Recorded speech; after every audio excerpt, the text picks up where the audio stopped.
Are you thinking about opening up an account at EdgeClear?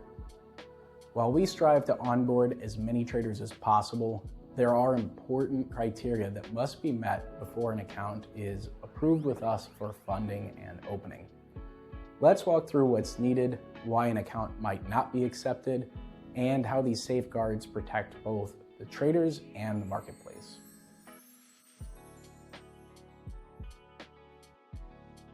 From verifying your identity to complying with legal regulations, understanding these steps can help you avoid any issues when applying for an account.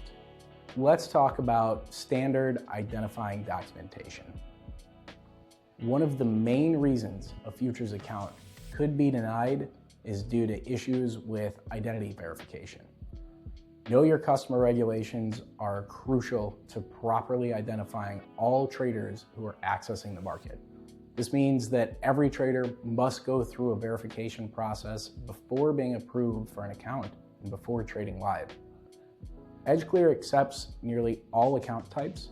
This includes individuals, joint trading accounts, entities, trusts, IRAs, and POA accounts. Each account type may have varying degrees of required documentation, which can be found on our website. A trust, for example, will require the applicant to provide the trust documents to establish the beneficiaries and any other ties. When you apply, you'll need to provide valid government-issued identification or passport, a proof of address document, and any other requested documents related to the account type. These documents will help establish your identity and ensure that we meet regulatory standards. If the documentation is incomplete or does not meet the verification requirements, we would unfortunately not be able to proceed with opening that particular account. So, what criteria could make you ineligible to open a futures account?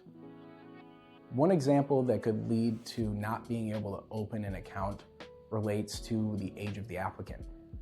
Outside of special cases involving someone of legal age acting as a custodian, you must be 18 or older to open a futures account. That's pretty simple, but that's just one example of what might not be accepted. As futures are highly regulated, it's important that traders meet the legal requirements to engage in trading activities. And if an applicant is underage or doesn't match this criteria, their account cannot be opened. Another set of criteria that could make an individual or entity ineligible is their country of residence. We must follow strict guidelines when it comes to the countries that we can conduct business with, based on the United States regulations and the Financial Action Task Force and several other agencies. Some countries fall under a strict cannot open status, meaning that individuals or entities from these regions, unfortunately, cannot open accounts due to high risks associated with money laundering, terrorism financing, or sanctions. There are other countries that fall under enhanced due diligence. Accounts from these countries could be approved on a case-by-case basis with additional evaluation. This means if you're located in one of these countries, additional documentation and information might be necessary to get your account approved. But that doesn't mean that we can't open it. EdgeClear is happy to allow for multiple types of accounts in order to support a large array of traders. By ensuring that all applicants meet our verification standards, we maintain the security and integrity of the markets, protecting both traders and the broader marketplace. Thanks so much for watching. If you have any questions about the account opening process, eligibility, or the types of accounts we support, or if you just want to hear more about our onboarding process, reach out to our team at the link in the description. We're here to guide you through the process and help you trade with confidence. See you next time.